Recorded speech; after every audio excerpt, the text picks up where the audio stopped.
Good evening, I'm Nashika, and this is your July 24th digest from chale.news. Tonight, the African Union formally puts South Africa's xenophobia crisis on the continent's highest agenda, but South Africa's foreign minister flew all the way to Accra and left with nothing concrete to show for it.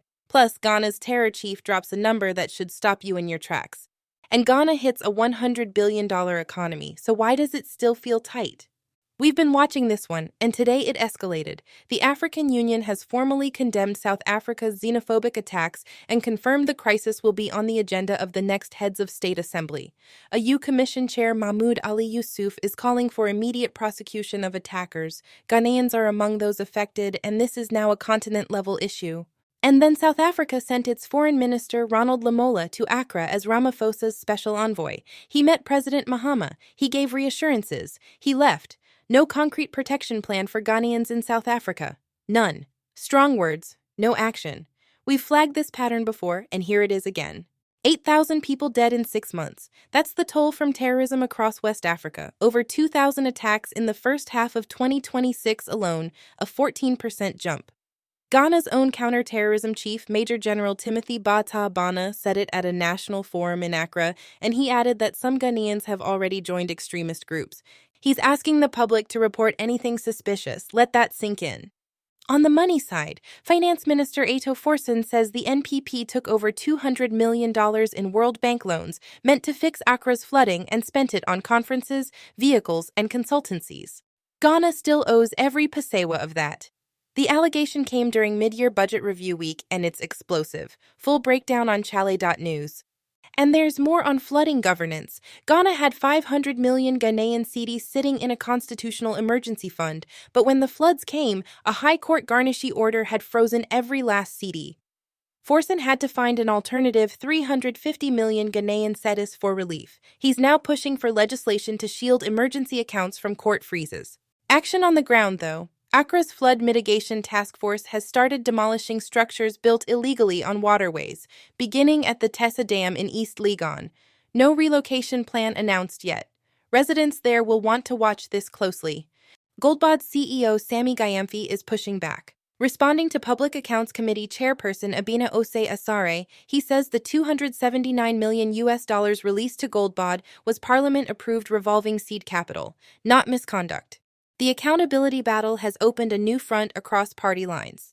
Ghana crossed the $100 billion economy mark for the first time, and Q1 2026 growth came in at 6.4%. Headline numbers look good, but UPSA's Professor Isaac Boadi says macroeconomic wins mean very little if jobs aren't following. He also flagged missed revenue targets in the first half of the year. The milestone is real. The full picture is more complicated. A Ghanaian mother is stranded on the streets of Iraq, passport seized by a recruiter who deceived her. She recorded a video begging the government to bring her home before it's too late. It echoes recent cases of Ghanaian women stranded in Jordan. This is a pattern, a trafficking pattern, and it keeps happening. In court, the lead EOCO investigator in Kwabena Adu-Boahene's 49.1 million Ghanaian cedis trial has admitted under cross-examination that the prosecution's key financial claim was based on inference, not documentary proof. That was the state's final witness. The evidentiary case is now closed, and that admission is significant.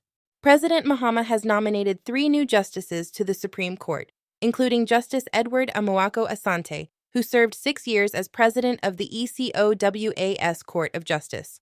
If Parliament confirms all 3, the bench grows from 18 to 21. Full story on chale.news. Komfo Anoki Teaching Hospital in Kumasi is urgently calling for blood donors. Road accidents are draining the blood bank faster than it can be restocked. The hospital uses over 100 pints a day. A recent school drive only covered about 2 days' supply. If you can help, please reach out to KATH or the Ashanti Zonal Blood Donors Association. Real Madrid have reportedly tabled a €1 million bid for 20-year-old Ghanaian centre-back Oscar Naasei Oppong. The Emmanuel City Academy graduate would join Real Madrid Castilla, the first Ghanaian youth player at the club in over a decade. Not confirmed yet, but the buzz is real. Ghana's Abeku Jackson broke the national record in the men's 50 meters backstroke at Glasgow 2026, clocking 26.48 seconds, beating Jason Arthur's long-standing mark of 26.84. He's on the reserves list for the semis. The kid showed up. And finally, the Daddy Lumba estate dispute just got uglier. A Jagaraja has publicly called the late legend's sister a liar, flatly denying her account of Lumba visiting his home. The row over his estate and final days is getting very messy, very fast. That's your evening, Chale. Every story we covered tonight and more is waiting for you at chale.news. Stay informed, stay safe. I'm Naashika. Good night.